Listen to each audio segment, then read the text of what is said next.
আল্লাহ তাআলার তিনটি নামের পাওয়ার দেখুন। এই তিনটি নাম পড়ে যদি আপনি আল্লাহ তাআলার কাছে দোয়া করেন, আল্লাহ তাআলা সেই দোয়াটা কবুল করে নেবেন। কঠিন বিপদের ভিতরে আপনি পড়েছেন, অনেক বড় অভাব আপনার ভিতরে লেগে গিয়েছে, অসুস্থ হয়ে গিয়েছেন, আপনি আল্লাহ তাআলার এই তিনটি নাম পড়ে যদি দোয়া করতে পারেন, এই পাওয়ার কি নামের পাওয়ার আল্লাহ তাআলা, যে আপনি এমনভাবে ফলাফল পাবেন যে আপনি নিজে অবাক হয়ে যাবেন আল্লাহ তাআলা কিভাবে ফলাফল দিবেন। আল্লাহ পাক রব্বুল আলামিন নিজে বলে দিয়েছেন, ওয়ালিল্লাহিল আসমাউল হুসনা ফাদউহু বিহা। যদি কোনো ব্যক্তি আল্লাহ তাআলার যে গুণবাচক নামগুলো রয়েছে সেগুলো পরে যদি কোনো ব্যক্তি দোয়া করে, আল্লাহ তাআলা তার দোয়াগুলো কবুল করে নেন। ফাদউহু বিহা, আল্লাহ পাক রব্বুল আলামিন তার দোয়াগুলো অ্যাকসেপ্ট করেন, কবুল করেন। অনেকে দোয়া করে কবুল হয় না, অনেকে বলে হুজুর এত দোয়া করি কবুল হচ্ছে না কেন? এই যে তিনটি নাম রয়েছে, এই তিনটি নাম খুবই চমৎকার নাম, ভালো করে শুনেন। বিশেষ করে দুইটি নাম যেটা আল্লাহ তাআলার কাছে সবচেয়ে বেশি পছন্দনীয়। হযরত আলী রাদিয়াল্লাহু তাআলা আনহু তিনি বলেন, বদরের যুদ্ধের সময় যখন কঠিন বিপদের ভিতরে মুসলমানরা পড়েছিল, এমন সময় আলী রাদিয়াল্লাহু তাআলা আনহু যুদ্ধে একবার অংশগ্রহণ করেছেন, আবার তিনি তাঁবুর ভিতরে আসছেন যে নবীজি সাল্লাল্লাহু আলাইহি ওয়াসাল্লাম কি করছেন। নবীজি সাল্লাল্লাহু আলাইহি ওয়াসাল্লাম তাঁবুর ভিতরে দোয়া করতেছেন, দুইটি বাক্যের দোয়া, দুইটি নামের দোয়া, দুইটি গুণবাচক আল্লাহ তাআলার নামের দোয়া করতেছেন। সেই দুইটি গুণবাচক নামের দোয়া করতেছেন, শেষ পর্যন্ত আবারও তিনি চলে গেলেন, আবারও আসলেন।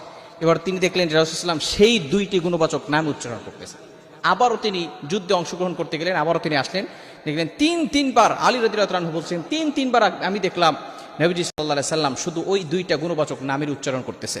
সেই দুইটা গুণবাচক নামই হচ্ছে ইয়া হাইয়্যু ইয়া কাইয়্যুম।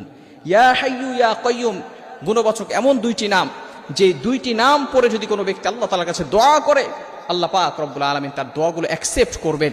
তিনটি নাম আল্লাহ তাআলা সূরা বাকারার যে প্রথম আয়াতটি রয়েছে, সূরা বাকারার অর্থাৎ আয়াতুল কুরসির সবচেয়ে গুরুত্বপূর্ণ একটি আয়াত, ৩ নম্বর পারার ১ নম্বর পৃষ্ঠা, সূরা বাকারার ২৫৫ নম্বর আয়াতে রব্বুল আলামিন বলেন, আল্লাহু লা ইলাহা ইল্লা হুয়াল হাইয়ুল কাইয়্যুম। আল্লাহ পাক রব্বুল আলামিন এই আয়াতের ভিতরে তার পরিচয় দিয়েছেন। কোরআনের ভিতরে যতগুলো আয়াত রয়েছে, সকল আয়াতের ভিতরে আয়াতুল কুরসির ফজিলত হচ্ছে সবচেয়ে বেশি, এই আয়াতের মর্যাদা সবচেয়ে বেশি। কোনো ব্যক্তি যদি ৫ ওয়াক্ত সালাতের পরে আয়াতুল কুরসি তেলাওয়াত করে, নবীজি সাল্লাল্লাহু আলাইহি সাল্লাম জানিয়ে দিয়েছেন, যে ব্যক্তি ৫ ওয়াক্ত সালাতের পরে আয়াতুল কুরসি তেলাওয়াত করবে, সে ব্যক্তি মৃত্যুবরণ করার সাথে সাথে সে জান্নাতে চলে যাবে। এজন্য আসুন আমরা সঠিকভাবে আয়াতুল কুরসি পড়ার চেষ্টা করি।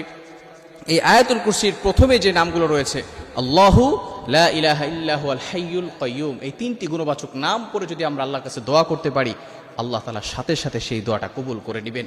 আমরা অনেকেই বিভিন্নভাবে কঠিন বিপদে পড়ে যাই, অনেক সময় কঠিন মুসিবতে পড়ে যাই, বিপদে পড়ে আমরা কি করব কোনো কুল কিনারা খুঁজে পাই না। সঠিকভাবে যদি আমরা আল্লাহ তাআলার কাছে চাইতে পারি, আল্লাহ তাআলা অবশ্যই আমাদেরকে দান করবেন।